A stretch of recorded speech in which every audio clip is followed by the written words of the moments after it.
Hey everyone, welcome back to the channel. If you're diving into real estate in Jos Plateau or you are curious about how land ownership works in this unique part of Nigeria, today's video is one you can't afford to miss. We are talking about the traditional authorities' role in land deals in Jos, a topic you must understand if you want to navigate the land market here successfully. Land acquisition in Jos is not just a legal or financial transaction. It's deeply rooted in the traditional authorities system that has existed for centuries.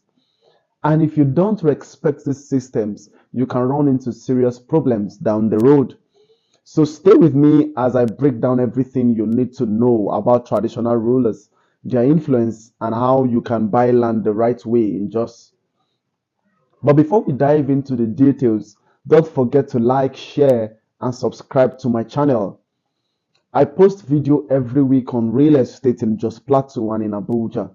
And trust me, you don't want to miss the next one on land speculation in Abuja, risks and the rewards. Alright, let's get started. In Jos and much of Plateau State, land ownership isn't solely governed by federal state laws. It is also deeply influenced by traditional institutions.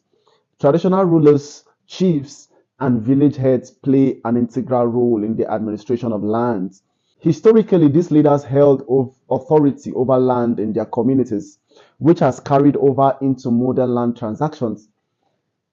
When you are buying land in Jos, especially in the rural and semi-urban areas, you are not just dealing with the seller or government agencies. You are often interacting with these traditional authorities. It's crucial to understand the hierarchy of these institutions as they hold the power to validate or challenge land sales. One of the key ways traditional authorities are involved in land transactions is through the allocation and validation of lands. If you buy land in a community, especially family or communal land, you will likely meet the consent of traditional ruler or village chiefs. In fact, some chiefs are the primary custodians of large portions of land, and without their approval, your land deal might be considered void. In Jos, many families inherit land, and the traditional authorities act as mediators when it comes to land sales. Their signature or endorsement on your document adds an extra layer of security which helps you prevent future land disputes. Now, you might be wondering why go through traditional authorities when the government also issues title and documents? The answer is simple. Without the consent of these leaders, you could face serious resistance from the community. Even if you have a government issued title, the local community may not recognize your ownership if you didn't involve the traditional rulers. I've seen cases where people bought land in Jos, but because they skipped the step of getting traditional approval, they ended up in costly disputes with the local communities. This approval is not just a formality, it is a crucial part of land ownership legitimacy in Plateau State. So, how do you involve these authorities in your land purchase? One, identify the traditional authorities. Depending on the location of the land, identify the relevant chiefs, district heads, or paramount ruler responsible for that area. Two, meet with the community leaders. Arrange a meeting with the local chiefs or elders and present your intentions to purchase the land. Make sure to approach these with respect as these figures hold high cultural authority. Three, verify the ownership history. Work with the traditional leaders to ensure that the land you are purchasing is truly owned by the seller or the family offering the sale. 4. Obtain approval. After verifying all the details, ensure that the traditional ruler endorses your land document. This may involve signing a local certificate or receiving a verbal or written approval. 5. Register the transaction. After securing traditional approval, move forward with registering the land purchase with the appropriate government authority to get certificate of occupancy (C of O). While traditional authorities hold significant influence, it is important to understand their limitations.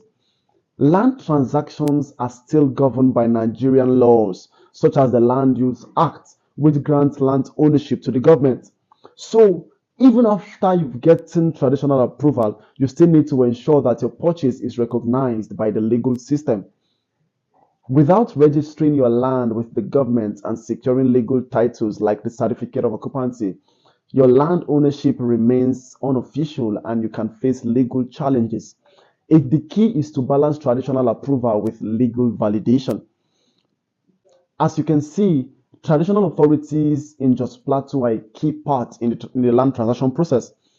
Ignoring their role can lead to major setback, but respecting their place in the system can give you smoother, more secure land deals.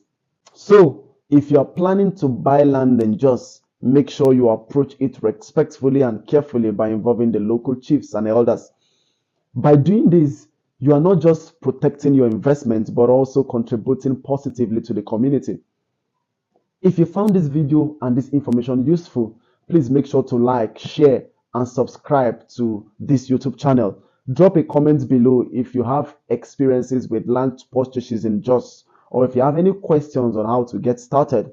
And don't forget, tune in next time for my video on land speculation in Abuja, risks and rewards, where we dive into the high-stake world of land investment in the capital city. Thanks for watching, and I will see you next time.